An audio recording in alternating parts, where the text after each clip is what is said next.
Good afternoon, Argentina. Good morning, good afternoon, good evening, good night, friends and colleagues from across the world. Today, for our second session, we have another special guest, a superstar from Argentina, Dr. Jorge Marcos Perez. How are you today, doctor? Well, I'm super excited for being here and eager to share some ideas with all of you. Thank you so much for joining us. It's an honor to have you with us. You have quite an interesting background. You've been very active at the age that you are, and an upcoming rising star in our industry. So I kind of wanted to go over your credentials with our audience, so they have an idea what you've been up to.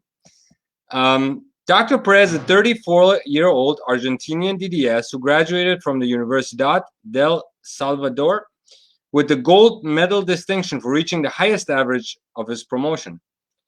He had the honor diploma, the Federico Pontarelli Award of the same institution, and the Professor Dr.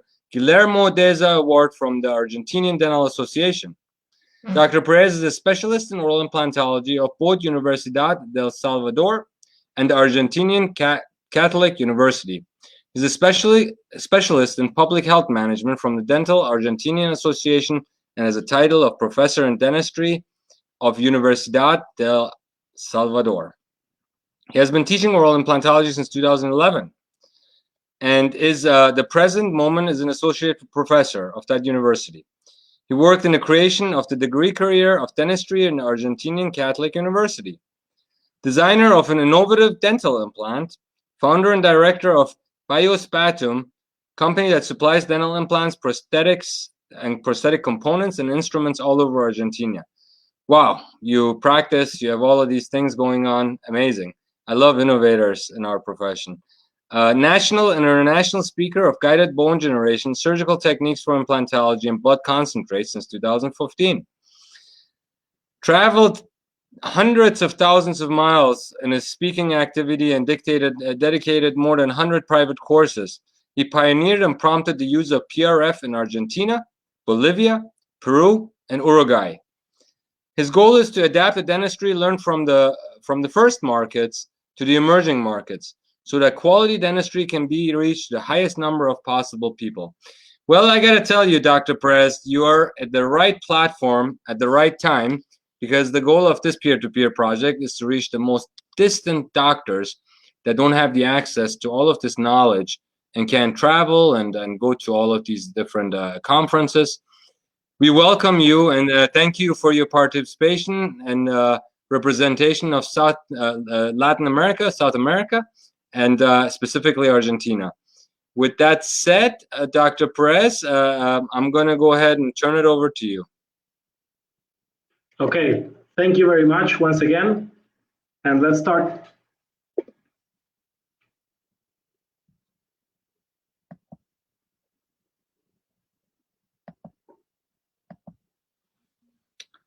You have the floor. Thank you very much. Okay, so when I was invited to this event, I had to select a topic, and I knew I could select a specific topic, or I could just talk about a concept. And I chose a concept. This is what I'll try to develop throughout the presentation. What's really important in implant dentistry? As Dr. Kianar said, my name is Jorge. I'm reaching you from Buenos Aires, Argentina. This is the city where I live and work. Part of my work takes place on a private office, and the other part in the Argentinian Catholic University, where I work as an associate professor of the oral implantology specialty. This is a much stimulating work for me because it allows me to be in contact with lots of colleagues. So I can learn, teach. I also learn by teaching, and I have the chance, and I still have, to be in contact with some of the founders of current oral implantology.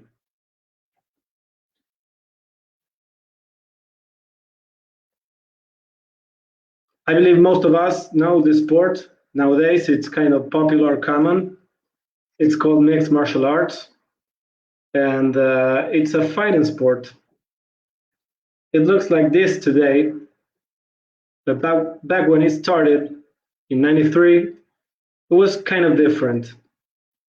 The objective was the same for a fighter to win a fight, but they had no rules, no categories, and the different disciplines or fighting methods could confront with other difference.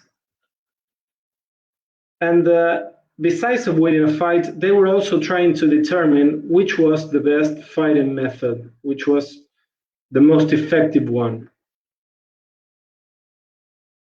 Over the years, they couldn't find out which one was the best because there were many who had many effective techniques, and they started mixing them. So a new sport's been created, mixed martial arts. So they mix some of the techniques of boxing, some of the techniques of Muay Thai, some of the techniques of Brazilian Jiu-Jitsu, among others. They have plenty of rules. They have different categories, and it's simply a new sport. So it started in '93, and it still goes on. And it makes me think, its evolution makes me think about Darwin's evolution theory. And well, it said that it's not the strongest of the species that survive, nor the most intelligent, but the one most responsive to change. And here we have this keyword, change. We know that change is the only permanent thing in life from ancient times. And of course, our profession is constantly changing. So back in the '90s, dental implants gained popularity, and we didn't have very clear who was the most fitted clinician to deliver dental implants. If it was the prosthodontist, if it was the surgeons, and they started a fight to acknowledge the right to perform, to do oral implantology. And over the years, a new specialty has been created. So now we have a specialty with its own identity, and it takes some of the knowledge and techniques from prosthodontics, some of the knowledge and techniques from periodontics, from surgery, and even from informatics. Back in the '90s, as there was not a global concept or a correlation between what prosthodontists and surgeons thought, we tend to see this kind of common mistakes where implants were OSHA integrated successfully, but they were not good correlated with the prosthesis. Now we have a different concept of working, and we start thinking first about the prosthetic restoration, and then we move to the implant planning. So this has been a major change, and this makes our job a lot easier. And it also can be aided by informatics, making it more simple. So this is one very important thing to me, and I think this is the guideline concept of current oral implantology. When we work with implants, we want all of our implants to be completely surrounded by bone and placed in a prosthetically driven position that provides tissue stability over time. But yet, when we have a clear guideline idea or concept, we still have to make too many choices. We have so many options for treating patients. And over the past 15 to 20 days, I had the chance to listen to many colleagues, and I pretty much like everything they show, and I'd like to do it all. But it makes it very difficult for me just to choose what to choose. So I thought about going a bit higher than that. Instead of asking myself what to choose, to ask myself how to choose. And this is how I think we should choose when working with dental implants. Of course, we should choose individually for each case, because we treat individuals. But also, we should bear into account the important and the essential concepts of implant dentistry.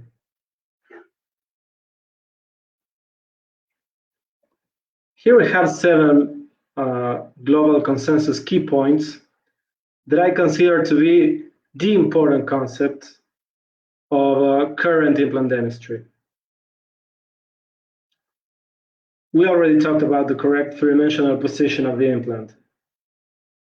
In order to have an implant completely surrounded by bone, functionally correlated with its prosthetic restoration, and of course in harmony with the surrounding tissues, and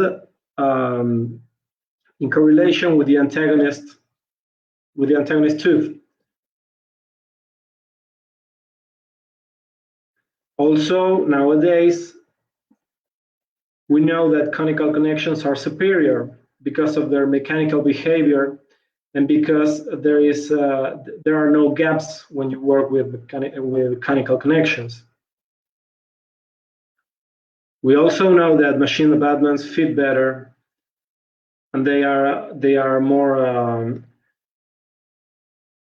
plain, more surface perfect than custom ones. We know that implant designs changed over time when they first appeared in the OSHA's dental implants. They looked like metal screws with very, very small threads.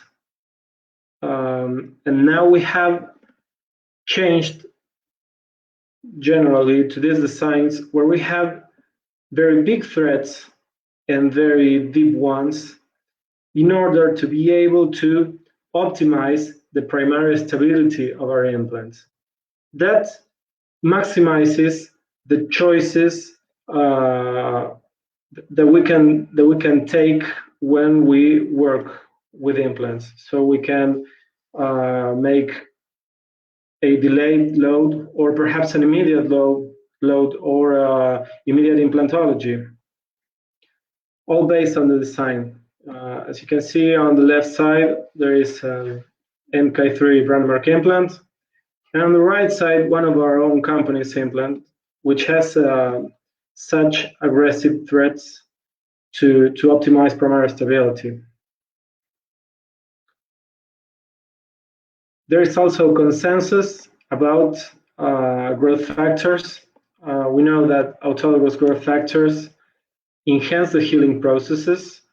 Over the past 5 years, PRF has gained a lot of popularity, and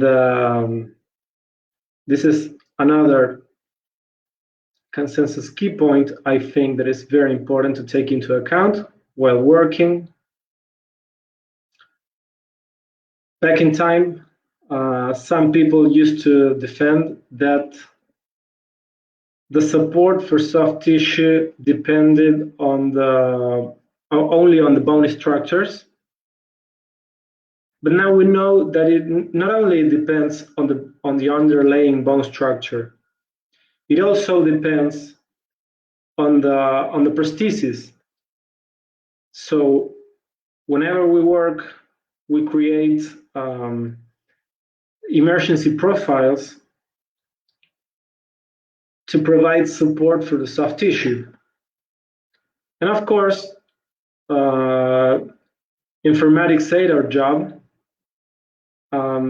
We can be aided by the planning process, by printing guides for working. We can be aided by designing and milling prostheses. This makes our jobs easier every time. But if those are the important things, as I consider, these are the essential things. I believe that the essential things are knowledge and skills. When I say knowledge, not only I refer to technical knowledge and knowing the materials involved in our work, but also the biology knowledge, the knowledge of life, because that is the thing that changes the less. We change the way we see things as the science expands, but life is pretty much the same, and body responses to trauma is the same as it was 100 years ago, 1,000 years ago. So if we know biology, we will have a better understanding of the ground we will be working, and also we will have better understanding on how the materials and the techniques will impact on what we do. And about the skills, developing skills, because we create things with our hands, so we have to be skillful, and we have to be skillful not just to work, also not to depend on one specific instrument or one specific material. And that way, with knowledge and skills, we can set free from market dependence. This is something very important when you work in environments like mine, in which sometimes I can get access to some materials or some instruments, and sometimes not. So I cannot always choose for one thing, but I always have to offer my patients quality treatments. And of course, I have to offer them results. So by gaining knowledge and developing skills, I can achieve that even when I don't have everything I'd like to. From this point on, I'll try to state these ideas through some clinical cases. And whenever I show clinical cases, I try to show some easy things, easy, well, let's say, safe treatments and effective, and also treatments that are easy to reproduce, so that you on the other side can take something home to try without exposing your patients to danger. And also, I'd like to point that all of the treatments I'm going to show were performed with a direct cost of $100 or less. Regularly, we don't talk about money in this kind of events. I don't know why. I hope not to make anyone uncomfortable, but I believe it's one of this is as important as the global consensus key points, and is as important as knowledge and skills. Because if we have low budgets, we will be able to help more people. If we have a chance to increase our budgets, that is even better, and we can use better supplies, but I want to show you that you don't depend on the supplies to get good results. This is the first case I want to share. We had to extract the upper right central incisor because of an infection. We perform a minimally traumatic technique for the extraction. And we placed an immediate implant. Then we placed a straight abutment. And we created a very simple, free handmade acrylic crown.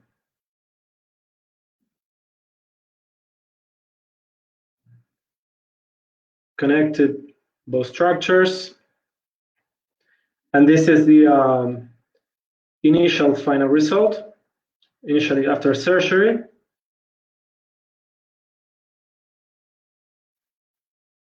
And sometime later, as you can see, the crown worn off. It worn off because it's acrylic, but it's not what I'm concerned about, because it's what I'm going to change. I am concerned about the stability of the pink frame, of the surrounding tissues of the implant. And as you can see, from the starting point to the ending of the healing, we have a very acceptable free gingival margin position. We have a very acceptable position at both papillas. There is some slight contraction, but yet acceptable. And there is stability of the bony structures around the implant.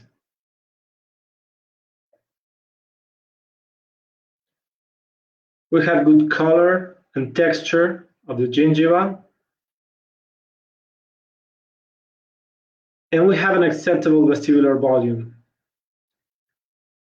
This was our result before the final prosthesis. This is the result of our surgical intervention with dental implants, surgical and prosthetical.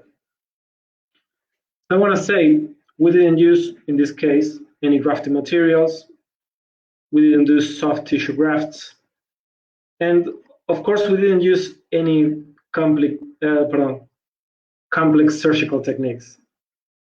It was all very simple, very simple. And what we did use was the correct three-dimensional position of the implant.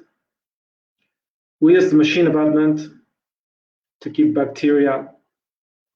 bacteria-free zone on the connection. And we provided soft tissue support with the contour of our crown.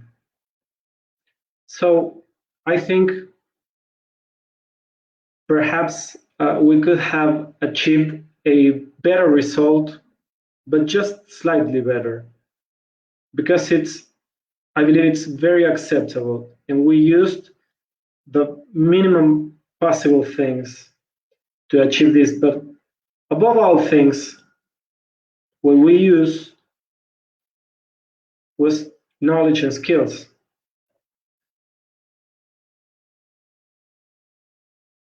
In this case, we had to extract the second upper premolar. It had a bigger infection, so we cleaned it up. And we thought about making it immediate implantation.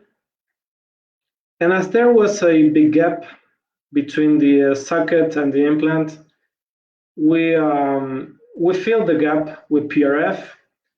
We had a buccal plate here on the vestibule, so as we had good results in the past, we were expecting to have the same good results in this case. We protected everything with a collagen sponge and some suture. And after a couple of months, this was the result. We were not happy with the result. Actually, we were disappointed. We were expecting to have a straight line here, and we have a very, very strong concavity. This is an aesthetic problem that we didn't expect it to have. And so we started thinking about what we did wrong. And our first conclusion was that we should have placed some mineral material here in order to maintain the volume. And thinking about the solution for correcting this, we thought once again about placing a mineral material. But then we thought beyond that. And we thought about the things, well, of course, we can see what we don't have, which is vestibular volume. And we started thinking about the things we do have. We do have the implant in the correct three-dimensional position, and we do have nice soft tissue on the crestal area. So we thought about this possibility. We thought about performing a roll technique to use that soft tissue from the crestal area and even some from the palatal area to slightly augment the vestibular area. And also we provided soft tissue stability with a provisional crown. And this was our outcome. And I believe, once again, that this is a very acceptable result from where we started to where we got. We used the correct three-dimensional position of the implant, again, a machined abutment, and we added a strategic surgical technique for the implant uncovering. So we didn't add steps to this case. We had to make delayed load because of the stability of the implant.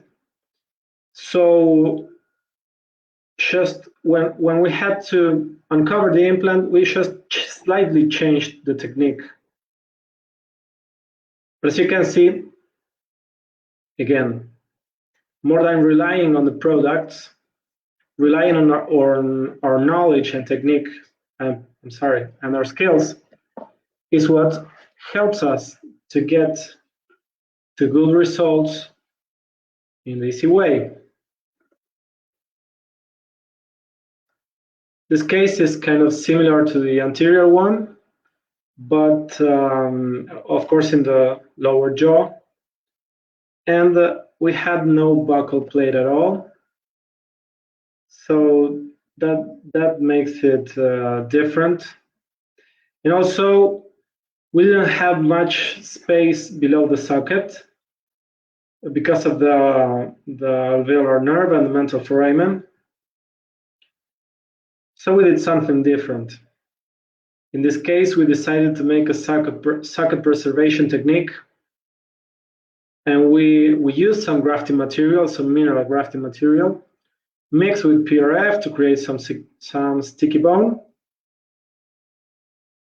to enhance the healing. And as you can see, from the starting point to the ending point, we knew we didn't have much height because of this anatomical structure. So we had to optimize the width of the bone, and this is a very nice result, very satisfactory result for us. But as you can see through the healing process, day 0, day 10, it looks kind of strange. And by 7 months later, we see nice quality of the tissues, but we see some concavity here. Some colleagues think this is a situation in which they need to augment again tissues. Well, in this case, we place the implant and we perform this technique in which, again, we move the tissue, the soft tissue from the crestal area to the vestibule. And we provide soft tissue support, in this case, with a customized healing abutment.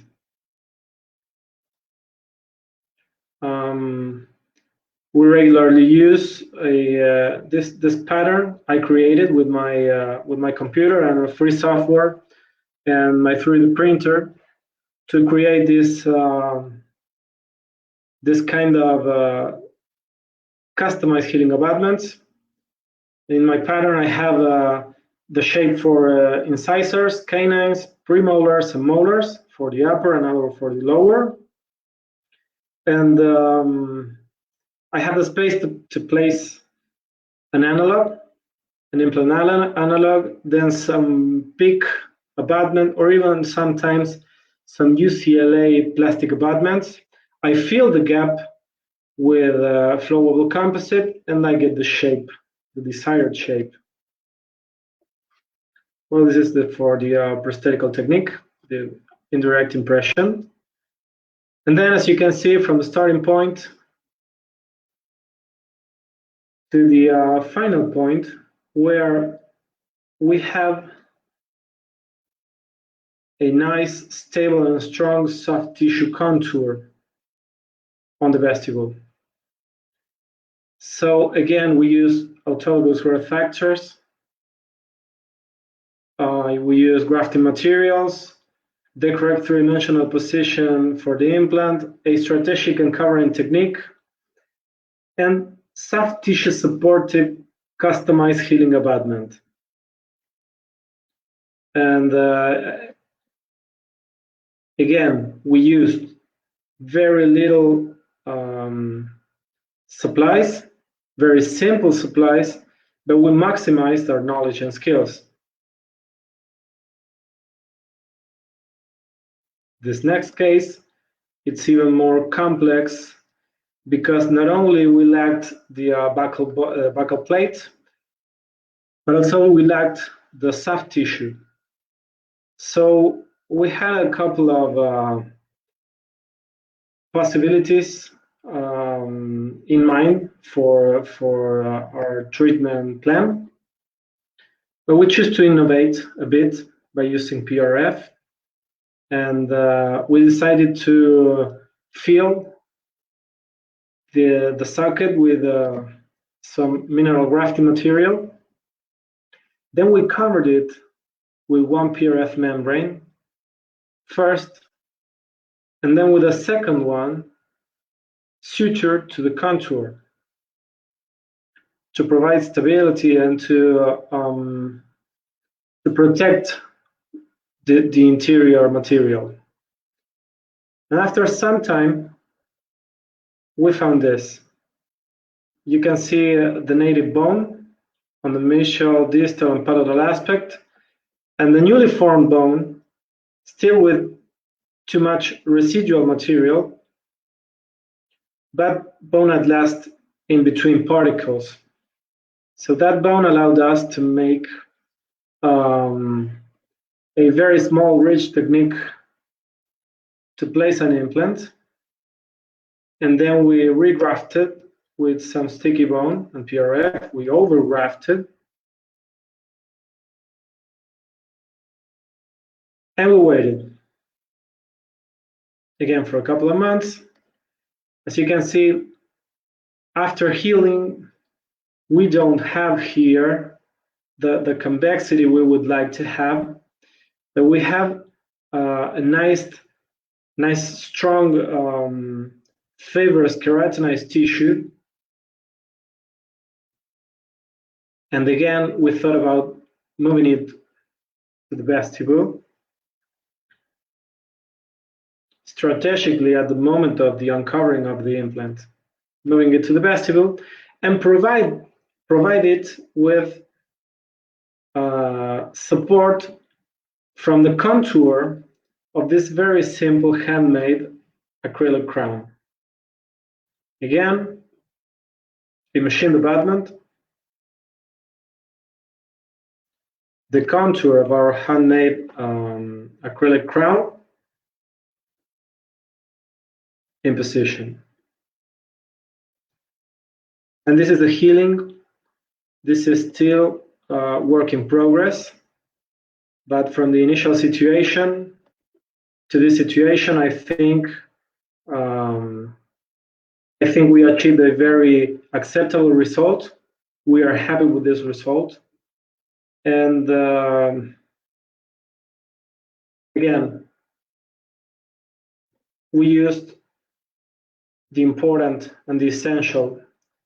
We are not relying in these cases in the market options. We should go to the basic, to the simple, and to maximize and optimize what we know to do and how we know how to do it. I'm sorry. Throughout these 4 cases, the complexity level increased, and of course, as the clinical demand rises, you have seen we needed to use more materials, but the objective is still the same: to use our knowledge and skills to deliver simple and effective treatments to provide our patients with satisfactory results with as few steps as possible, reducing morbidity, and to the minimum cost.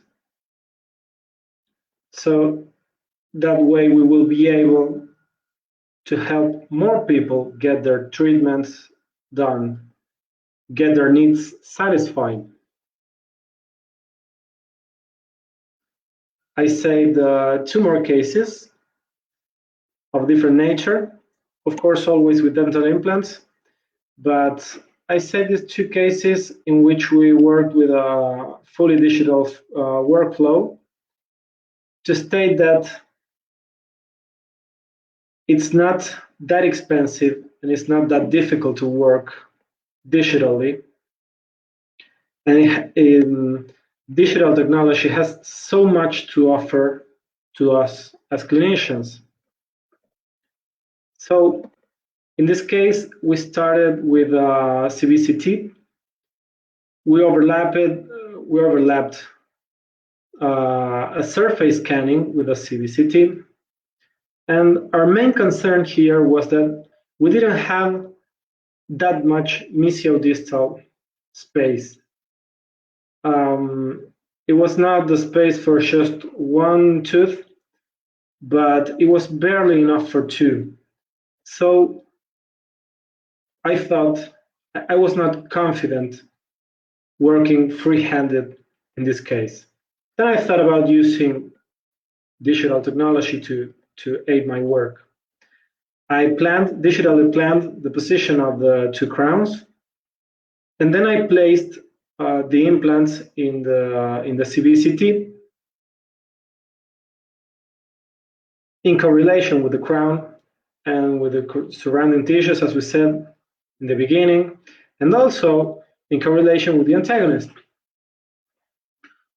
And we printed a surgical guide. We worked through it. We don't have much to think once the surgical guide is placed on. So we worked through it. We knew those were the correct places for the implants as we have planned them before in our computer. And after a couple of months, we uncovered the implants. We placed some scan bodies. These are scan bodies are out of our own brand. And as we didn't develop software yet to automatically eliminate the scan bodies and to put the analogs in the digital model, well, we scanned the mouth and the scan bodies, and we migrated these files to a free software. This is a free CAD software in which we can overlap our STL files from the scan bodies and the analogs to place the analogs in the correct position. And then we can eliminate the scan bodies from the digital model and create some emergency profiles for our final restorations. We designed our final restorations, we milled them. This is Emacs. We sinterized the Emacs crowns, and this is the final outcome. As you can see, the space for two tooth is minimum, and we really wanted to be where we had to be in order to deliver screw retained crowns as we like. And this is a very satisfying result for us, also for the patient. This was very easy to achieve. This was fully digitally done, and we used a direct cost for developing the full treatment, barely above $100. And what we exploded the most was, in this case, our digital knowledge, of course, the knowledge of life, and our skills as clinicians. This last case I want to show is very similar, very simple.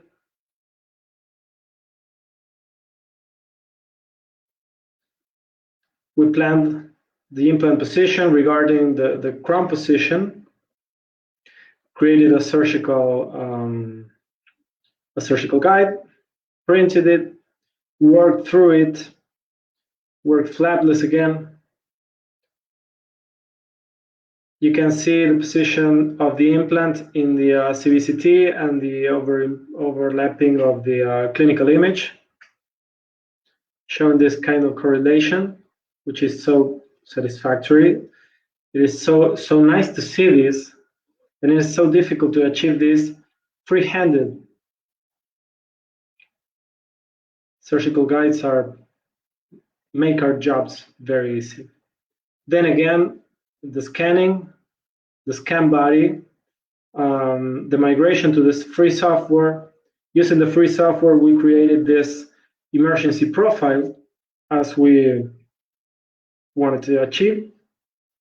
We inserted a T-base or a straight abutment, as you choose. And then we designed the final restoration. We milled this final restoration with our CEREC machine. So we passed from the digital reality to the physical reality. We cooked the crown, we stained it. This is something I do by myself in my own office. We are working chair side, and it's very easy and it's very cost effective, fast. Patients like it very much. And we as clinicians like the results very much as well. So again, from the digital planning to the physical reality, a budget below $100, and always trying to explode to the maximum our digital knowledge and our skills as clinicians. There was a worldwide cardiologist in Argentina who was well known for creating the coronary bypass technique that saved so many lives. And he used to state that the progress of medicine and bioengineering can be seen as true achievements for mankind when all people have access to their benefits and cease to be a privilege for minorities. Sometimes companies compete, they fight among each other, and they try to offer us the best choices of the market. They try to be always delivering us the latest, And of course, sometimes the latest is it is expensive. And when we work with very expensive things, we stop delivering. We reduce the possibility to deliver treatment solutions to many patients. And I believe it's very important for us, at least, to be able to choose. If we want to choose to use the latest or the best or just the brand because we like it very much, I think it's perfect. I think it's perfect. I just will ask any who think like this not to depend on that. For it to be your choice, not dependence. The first slide I showed, and also the title of the presentation, talked about the scale of values. And I can't give you a scale of values. I think every single person has to develop its own scale of values, because it has relation with our beliefs. It has relation with our life story. It has relation also with the position we have in society. So each one must develop a scale of values, both for life and work. But please, while developing it, please remember that it's not the money, it's how you use it. It's not the technology, but how you apply it. There are many different pathways you can take for achieving a good result in a treatment. And the power of choice is yours. And the source of that power in our profession comes from gaining knowledge and developing skills. I believe the purpose of our lives as dentists is to help others. And the way is through study, practice, and making the right choices. Thank you very much for your kind attention. This was my presentation. I hope you liked it. I hope this was meaningful for the people who had the chance to hear it. What an amazing presentation, Dr. Perez. Thank you so much for that. Thank you. Thank you for the opportunity of sharing. So let's talk a little bit of, I'm an implantologist myself. I place a lot of implants, and I'm curious about some of the cases that you have presented and to talk about it. As you know, the general consensus around the world remains that flapping should be a necessity, and guides and all of those arguments that we see back and forth in different groups.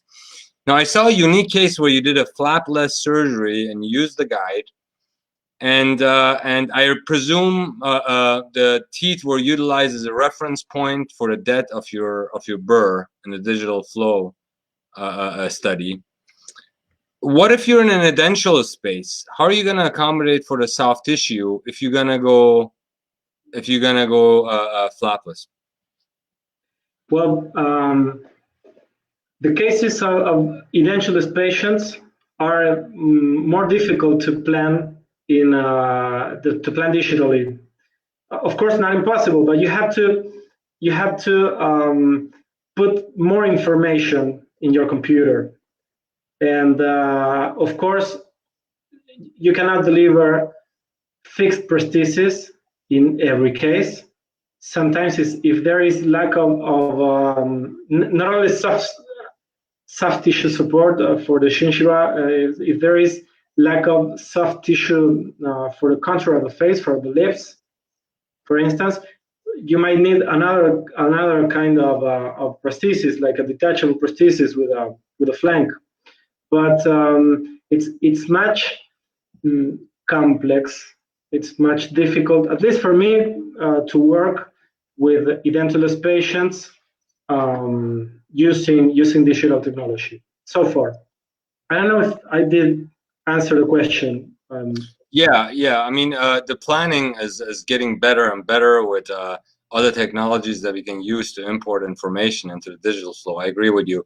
Patients want minimally invasive procedures. Have you seen? I mean, obviously, you have seen full arch flapping and these massive guides, and then you're hammering pins in from the buckle, and all of that stuff is quite traumatic versus innovations that are being done to perform these surgeries in a minimal invasive approach, and that's not minimally invasive, as you know, flapping the full thickness periosteal flaps and all that good stuff. Here was another question. You discussed very important points. Does the biological relationship of implant change with tooth position and structure? It's one of our viewers. I'm sorry, once again. That's a good question. Does the biological relationship of implant change with tooth position and structure?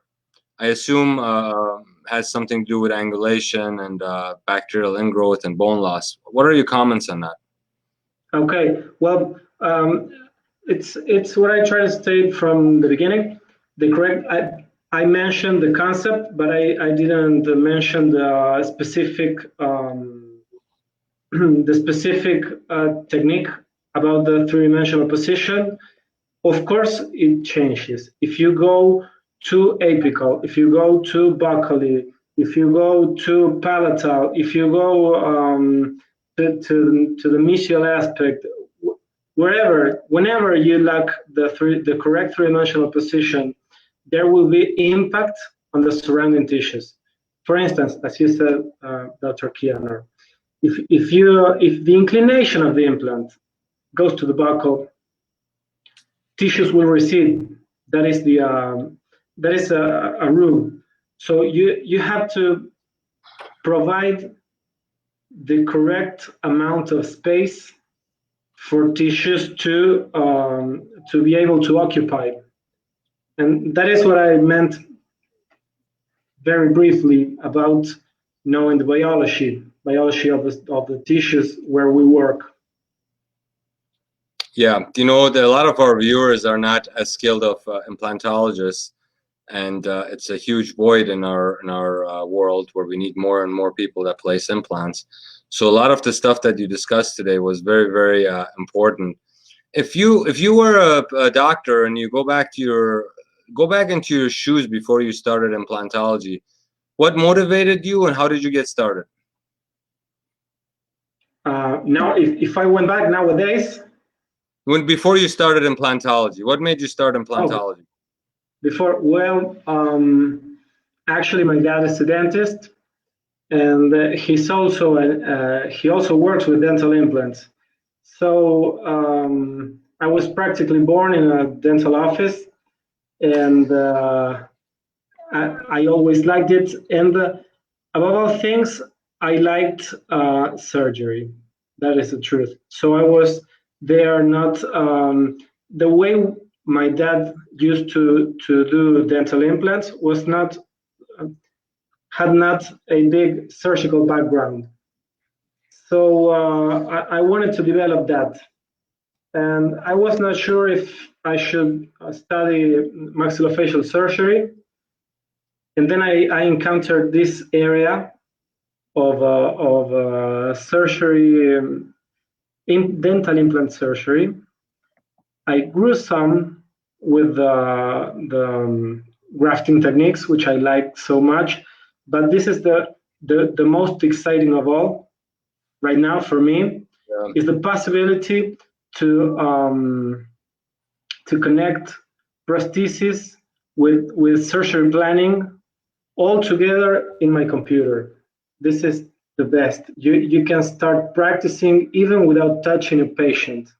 If you don't know anything, you can start practicing even without touching a patient. That's wonderful. So actually, you do your own planning. You do you outsource your guides? You make them in house. What are you doing? Yes. I love spending time with my digital patient. So I That's see one. my patients in my office sometime, but then I have plenty of time in my house to try different options, to ask other colleagues. I send files to other colleagues and ask them, what do you think about this type of plan? And they answer me with modifications on the same planning, and I can see the images, and that's so that is so, the power of an image, more than 1,000 words. Wow, that's excellent. So you know it's also good in life, just like we plan to plan our lives ahead. It's good to plan backwards and have the vision of what we want something to be at the end, and then work backwards from that. When the question of angulation and proper positioning and biological factors comes into play, it all comes down if you envision. And that's why I always say general dentists may at times be in a better position to do implantology, because they understand prosthetics. They understand a lot more than a specialist might. Because we have this in our daily lives. So we can envision where our full coverage restoration, in what shape and scenario it needs to end up before we even start thinking about putting an implant in or doing vertical or lateral augmentation or what have you. So wow, you're really an inspiration to many. Many of dentists don't like to go to work and do denture adjustments and fillings all day. They want to better themselves and they want to provide more services to their patients. Some don't know how, some are a little afraid. But the more GPs that come out and explain how they got started is going to help our colleagues to do the same and duplicate it. What I've learned running the International Extraction Academy since 2014, just as you mentioned, was that people that were interested in wisdom teeth and extractions and stuff like that are the ones that are more likely to enter the implantology space and get into much more heavier stuff like sinus lifts and nerve displacement and whatever surgical procedures dance around the implantology industry. They're more apt to get into it. So if you have any interest in surgery of any kind in dentistry, this may be your calling. It was for me. It was for Dr. Perez. And there's 500 million missing teeth in our country, in the United States, and there's only about 2 to 3 million implant placed. You looked at the data worldwide, it is staggering and it's scary on what kind of an silent epidemic you're dealing with.